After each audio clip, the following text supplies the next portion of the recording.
I'm going to be showing how to weave on a Sami loom today.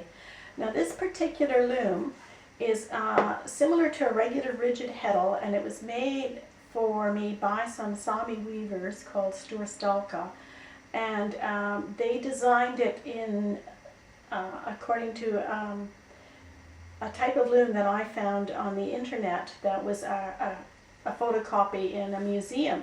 And the unusual thing about this loom is that it's like a rigid Heddle, but it has an extra set of holes in the top, in addition to the regular holes and the slots that you have in a original Heddle. And what this gives you is a way to weave pattern threads and pick them up easily because they sit on top, and you can, so you're really only working the design over the, in this case, the 9 pattern threads. And the other ones weave the ground warp, the top and the bottom, depending on whether you're lifting or lowering the shed.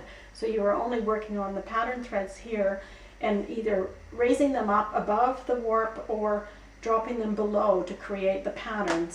And what this gives you is a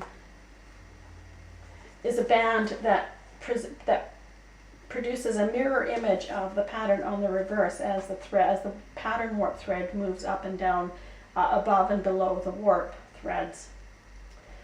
Now Sami looms are traditionally woven similar to backstrap loom. One end of the warp is tied to a chair or a table leg or a tree or whatever you can find to fasten it to. In my case, I have it tied to the warping board that sits on my loom. And the other end of the weaving is attached to your waist, is tied to a belt, and you can adjust the tension by moving back and forth, up and down. I find it really quite difficult on my back, so what I've decided to use is clipping it to an art board that I bought, and then I just use a paper clip to adjust the tension. And I find that the weight of the warping board as it sits on my legs, which are resting on a stool, is enough to hold the tension tight while I'm weaving. So the way to weave a Sami draft is the warp threads, the ground warp, just weave up and down, and all that you're doing is picking up the pattern threads. And according to the draft, you're going to read it from the bottom to the top, or from the top to the bottom, whichever is easier for you to read. And you're going to pick up just the warp threads that are in white on this pattern, and you're going to drop all the other pattern threads below the warp. Now when you weave on a rigid Heddle loom of any sort, if you raise the reed, you'll find that it creates a shed in there for you to throw the shuttle.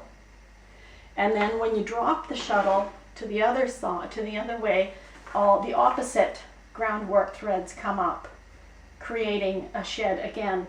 And in the double hole rigid Heddle, you'll find that the pattern threads, when you drop the shuttle, now sit in between the two ground warp threads, and then you can just pick up the appropriate threads according to the pattern and weave in that space that is created between them. So I'm going to work my way through a few rows of this pattern. At the bottom, reading this bottom row, in the first row you're picking up threads 1, number 5, and number 9, and in the following you're picking up threads 4, 5, and 6. And then the third row, which is what I'm working on now, I'm going to pick up number 3, number 5, and number 7. And in this case, I'm starting out with the bottom thread. So I'm pushing push the reed to the end of the art board so that I have room for it to push down. I raise the ground warp threads up, and I open up this space, and I pick up threads number 3, 5, and 7. I hold those up, I push all the other ones down, and I push, and then I put the shuttle through that open warp shed, and then I tighten it into place. On the next row, I'm going to raise the reed and pull it forward towards you so that you open the shed up.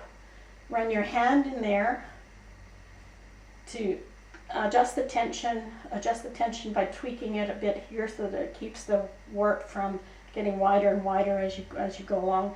And now I'm going to pick up the top warp threads from the next row. These ones on the right hand side and on the left hand side are all the ground warp threads that will remain raised, so I transfer those to my right hand, and then I pick from here the pattern warp threads according to my design. And I want to, in the first one, I want to drop the first row, the drop thread. So I transfer the ground warp to my right hand and I drop the pattern. The next ones, I want the next 3 pattern threads. I'm picking up both the ground and the pattern, the ground and the pattern, the ground and the pattern. The center row number 5, I want to drop the pattern thread and transfer the other one to my right hand.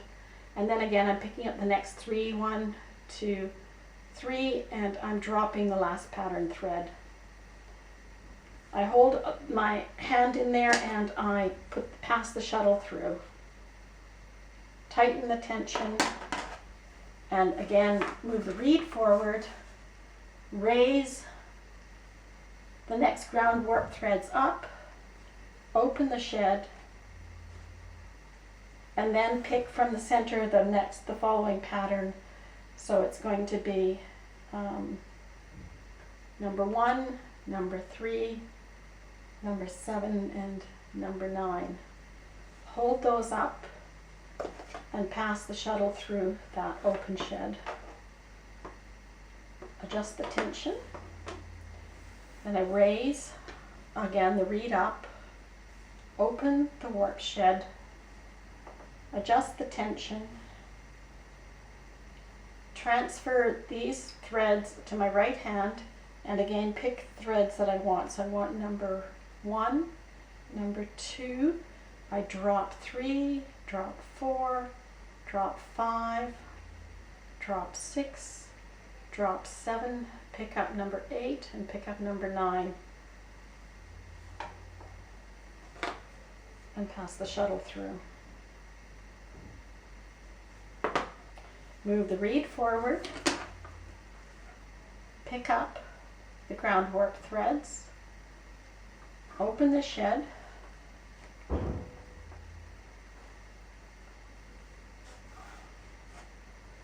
pick up number 1, number 3, number 7, and number 9.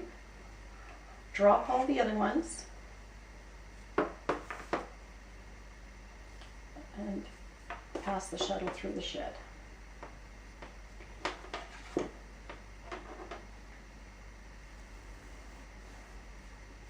Open the shed.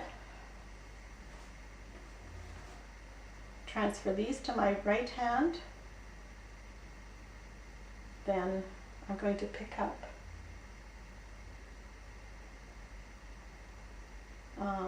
number 2, number 3, number 4, drop number 5, pick up 6, 7, 8, drop 9.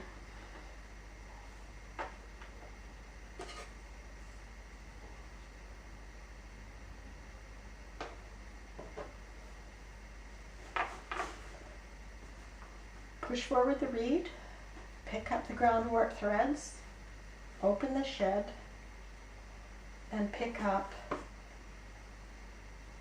number 3, number 5, and number 7.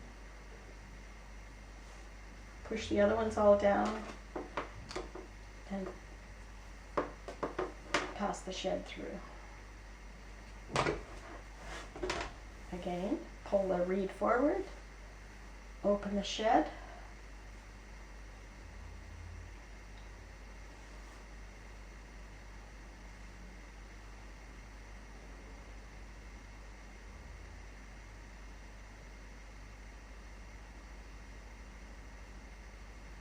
drop that one, drop that one, pick up 1, 2, 3,